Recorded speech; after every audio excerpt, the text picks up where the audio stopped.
Hey tea heads, this is Don from Meili. For those of you who know, if I've got my orange shirt on, it means it's a big release weekend. In fact, this weekend we've got a double header for you. I'm going to be introducing you to this Gushu raw pu'er tea, but we've also got coming out this weekend our follow-up to Flower Crane. This is our white tea called Peony Chirps, and I'm going to do a video about this later this afternoon. It'll probably hit Instagram first and then it'll appear on YouTube a bit later. But if you are interested in finding out more about this, then go check it out on the website too. But let's focus our attention on this 2021 Gushu raw pu'er. Welcome to our day drinking diva.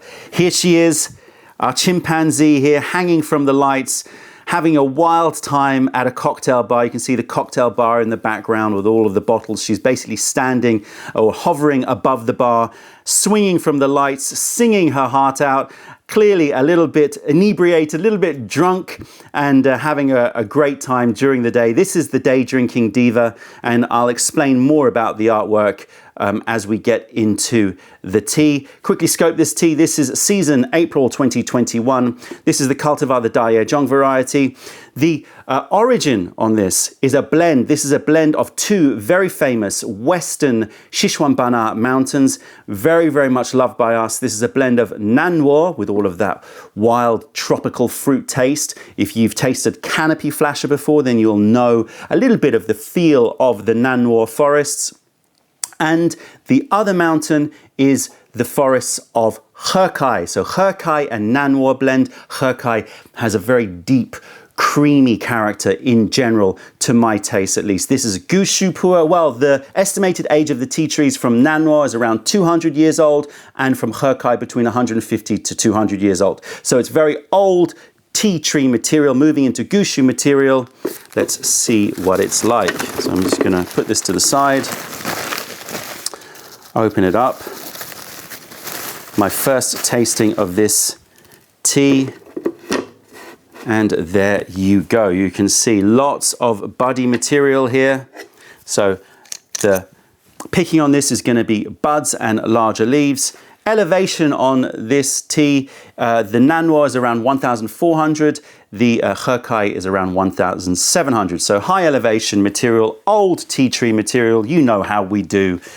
This is going to be a heavy hitter, and the name should give it away, the Day Drinking Diva. Okay, so let's see how this breaks up. Yeah, lovely. Good compression on it. Not too loose, not too tight. As always, I'm going to eyeball this and probably be a little bit exuberant. How are we looking? That looks about right to me. Put this away. I do have another cake here, so we can admire Celine's artwork a little bit later. Right. I have here my Gong Fu code, Mayleaf Blue Guy 1. I've got one of my favorite Gong Dao Bays. I love the pour on this baby here. So let's warm up everything. Warm up the TEAWARE, and we're going to do my first 10-step tasting of this. Obviously, we tasted it as a Mao-cha, but it is remarkable how much the taste sort of shifts as it ages, and obviously as it has been steamed to press. And so there's going to be no doubt some surprises here. Right. Let's pour this away and get these leaves in. You can see the leaves themselves have a sort of khaki, but also a little bit of that sort of gunmetal color to it, which I always sort of associate with that part of Yunnan, Western Bana Mountains, a little bit more in the sort of seal greens and grays. That's probably enough, I would say. So let me put that down. I am very cautious about this tea. Well, not very cautious, but I'm going to tread carefully for a couple of reasons. The first is I remember from the matcha that it was pretty potent. And secondly, I know I've got a full session of white tea ahead of me later on this afternoon, so I don't want to get myself too drunk. So here we go. Let's have a smell of these dry leaves. Okay, so immediately picking up that Herkai character. You've no doubt heard me talking about Herkai before, and I always associate Herkai with brown bread ice cream. So creamy, custardy, and at the same time, a little bit nutty and a little bit baked and just darker. If you've never had brown bread ice cream, it is a treat. I'm also getting vanilla custards. And there's a fruitiness coming through as well. And that's more likely to come from the Nanoa. It's sort of a very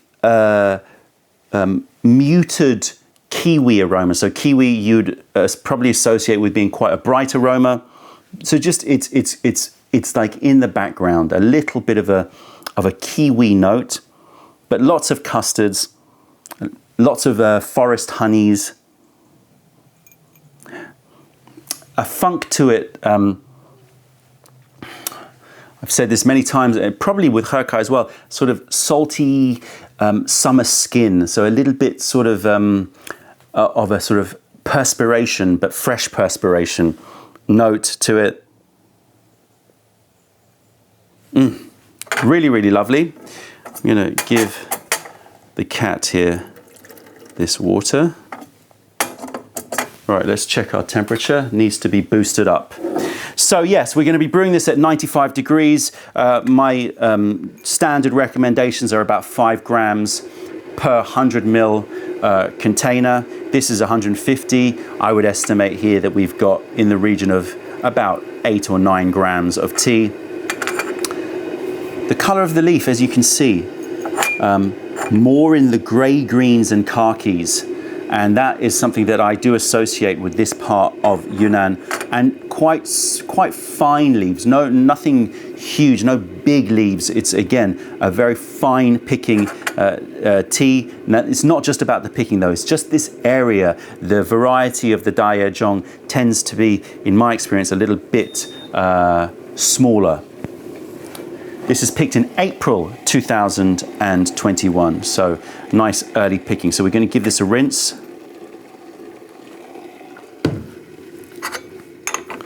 I'm going to put this one through the filter just to catch any broken leaves, so that doesn't make its way into my tea. But from now on, I'm going to be brewing unfiltered just to maximize the texture. Okay, here we go. Let's have a sniff of these wet leaves. Ooh, quite mineral, quite spicy.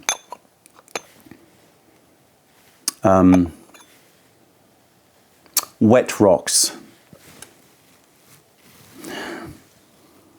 The brown bread ice cream is still there, but as it starts to cool and the steam starts to dissipate, I'm picking up more of the fruits.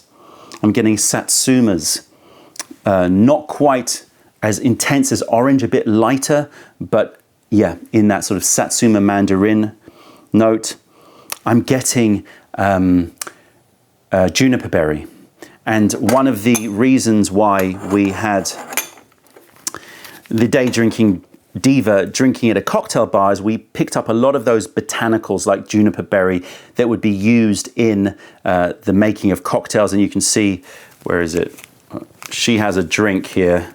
You have to pick it out maybe when you get the tea, if you get the tea, that has, that's like a gin and tonic essentially. So that juniper berry note to it with fruit. And you can see here the fruit that we tasted most in the matcha. I haven't picked it up in the smell yet, but let's see. And that is custard apple. You can see she's wearing this sort of extravagant, colorful cravat. We imagine this very extravagant diva, not in a negative way, but just having fun, day drinking, dancing, singing, hanging from the lights above the bar, and just having a great time. So I'm picking up that juniper berry. I'm also picking up a little savory note as well.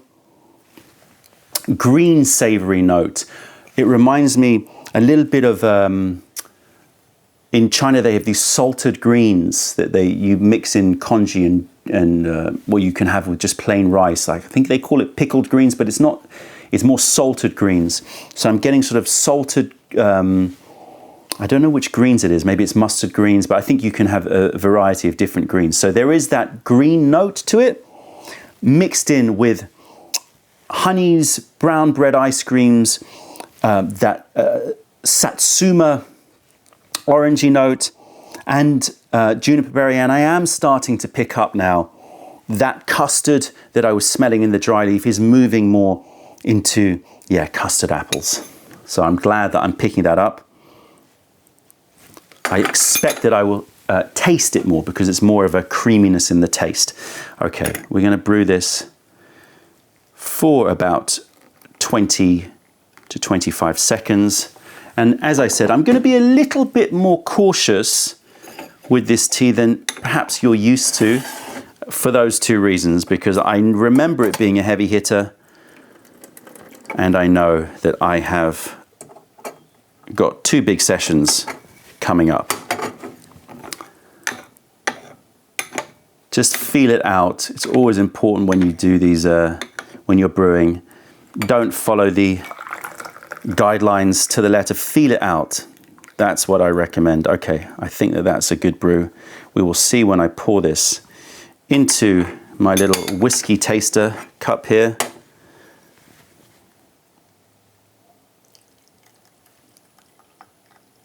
Color,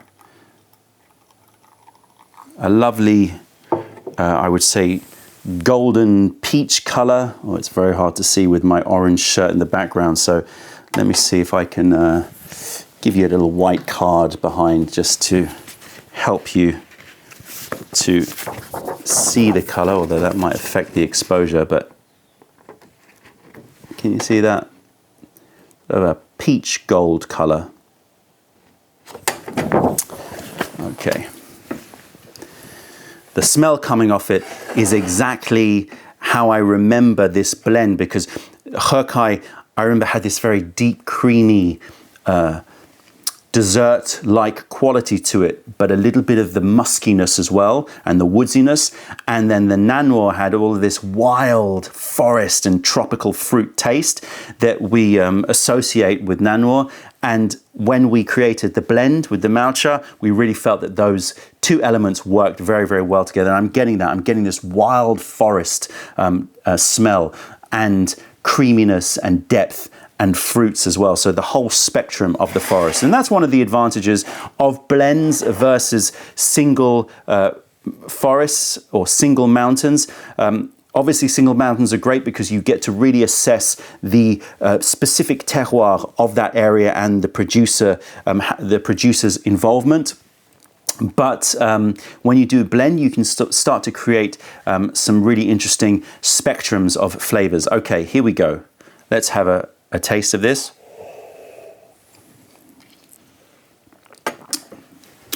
Ooh, mineral. Very mineral, like an ultra mineral rich water. So it's not, I wouldn't say it's thick, I would say it's medium, but it's that minerality that hits you. You have a sense of rather than thickness in terms of an oiliness, it's more thickness in terms of a chewiness and a crunchiness. Although of course it's not crunchy, but you know, it has that feel in the mouth. It has the feel in the mouth of something that's going to be very impactful, very strong in terms of effect, and leaves you feeling very fresh. It has a very fresh, so medium, mineral and fresh in terms of the texture. Right, let's move on to taste.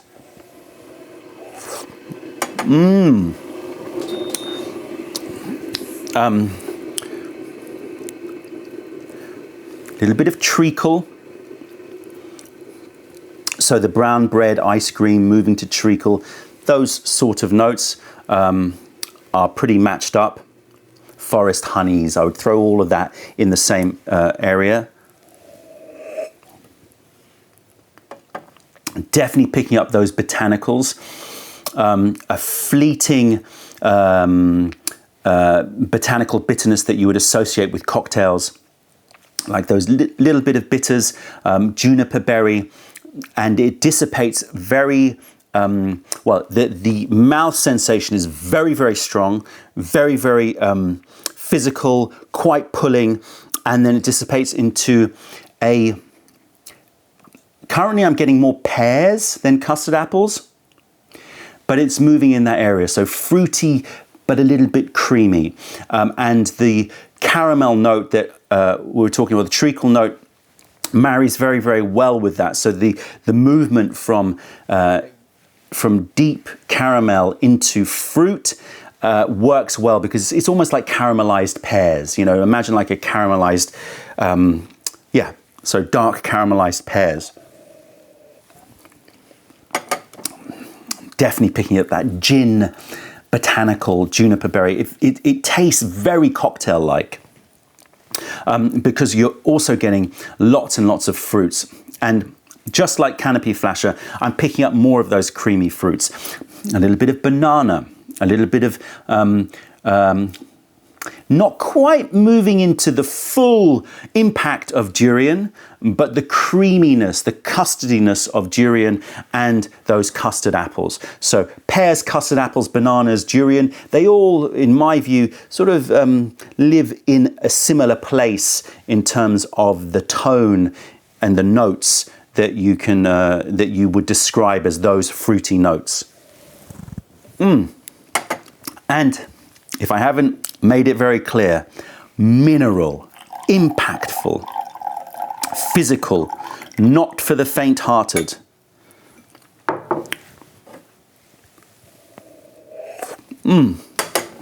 Ooh, and that little Satsuma orange note is also coming through at the end as well. Be considered when you brew this. Short infusions, and 95-degree water. I wouldn't use fully boiling water. And I'm not saying that to try to say that you should, you see how short my infusion is there. I'm not saying that to warn you off bitterness, because it's not about bitterness. It's the intensity of the minerality in it, the pulling sensation of it, the astringency of it. And obviously, that is something that we look for and something that we desire, and it will change, of course, as it ages.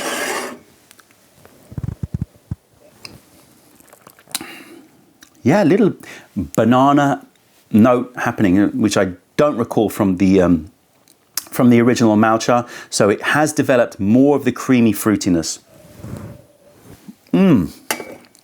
But that juniper berry is an unusual element, and it might be the combination of the two that creates the juniper berry, because juniper berry has, on the one hand, a very sort of fresh, botanical, slightly almost peppery, citrusy note, but it also has a woodsiness to it as well. And so it may be that that combination of the wildness of Nanois and the more woodsy notes of a Herkai are sort of coming together to bring that juniper berry taste. Even stronger in the second brew. I feel like I'm drinking a very adult cocktail. So I'm very, very happy because the artwork still matches. We tasted like the ultimate sort of tea cocktail taste, you know, fruits and bitters and freshness with a little bit of woodsy notes. So that full spectrum botanical experience. You can see again the cover here. You need to look into the details a little bit when you, if you pick this one up. And you can see all the sort of botanicals. We've got custard apples sitting in a bowl here. So Celine, as always, has put a lot of elements in that you need to sort of just, that you can only really notice by focusing in on her illustration, and standing out, bright, flamboyant, singing as loud and as unashamedly, because she is a diva. She is just, you know, hanging from the lights, singing and enjoying her day. Right, the finish in the mouth. that astringency persists, especially on the top of the tongue. When I say astringency, again, I'm not really referring to bitterness. I'm referring to a pulling, tightening, puckering sensation on the top of my tongue, but the sides of my tongue are getting filled with a sweet juiciness. The juiciness is actually not very sugary or honey-like. It's more in those pears and custard apples. So it's a little bit fruitier. It's a little bit got almost that minerality continues. It's almost got a little pepperiness as well on the sides of the tongue. So it's sweet pears and I want to say, imagine you had like a pear and rocket salad. You know, a little bit of the pepperiness as well. And that's really the character of this tea, that botanical pepperiness with all of those fruity notes. Okay. I'm going to roll through some infusions. I do expect that this is going to get me quite tea lifted. So I will see you when I've probably had about, well, this was my second, so when I probably had about 5 infusions. So this is the beginning of the 5th infusion. As expected, this is a heavy hitting tea. This takes no prisoners. So I am sending that warning out to you. Do not drink this tea late at night. After I stopped filming, immediately this rising heat, rising energy, almost sort of like effervescent in its sort of energy, lightheaded, buzzy, a little bit rushy. So warning has been issued. Be very, very careful with this tea. It's not something to drink if you want a relaxing time. This is a drink to have a wild day out or have a very social time with your friends. It is a very, very energizing, energetic, lightheaded, tea-lifted, tea-drunk sensation. It's been a while since I've had a tea as potent as this. The taste, the aftertaste, it just gets sweeter and sweeter and sweeter. And it is that sort of pear sweetness, not a honeyed sweetness. That minerality just becomes super addictive. It's bracing. It wakes you up. It's not just the energy of the tea, but the taste itself. Every time you put this liquor in your mouth, it's like, you know, you can't ignore it. It's just so present in terms of its mineral richness and its physicality. Such a physical tea. Oh, and because of that quench, it really makes you want to drink more and more and more. Let's have a, oh my God, I'm feeling it. Let's have a smell of these, of the empty cup. A little bit herbaceous. So greener than I expected. So a little bit of I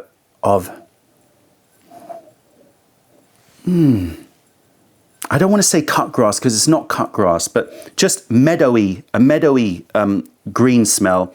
And then I'm getting like cut apples, but golden apples. And honey. So honey, fresh cut golden apples and meadows. Actually more bright than I would expect, but a remarkable smell in itself. Oh my God, I feel like I'm drinking a cocktail. Really, really one to get your tea lifted. What else to say about this tea? Let's take a look at these wet leaves. Yeah, I didn't mess around. That's probably why I am feeling it extra strong. So sort of pear greens and khaki colors. Again, younger looking leaves, finer looking leaves than a lot of Gushu PuErhy teas. So it's quite small leaf. That's going to also have an effect in terms of the impactfulness of the energy. And very, very fine picking. A great, great tea. One to add to your collection if you want one that is going to get you there, is going to give you that boost, give you that energy, and make you feel very, very lifted and a little bit lightheaded and giggly. A definite drunken sensation. The Day Drinking Diva. Let me put it on a tray. I don't want to get the wrapper wet. The Day Drinking Diva. I hope that if you pick it up, you have some extra fun sessions just like this chimpanzee here. Let me know how you get on. I'm interested to hear about the wild times that you have on this one. That's it, tea heads. Check out our other videos, taste our teas wherever you are in the world by browsing mayleaf.com, and come visit us if you're ever in London. Other than that, I'm Don from Mayleaf. Thank you for being a part of the revelation of true tea. Stay away from those tea bags. Keep drinking the sublime stuff and spread the word, because nobody deserves bad tea. Bye.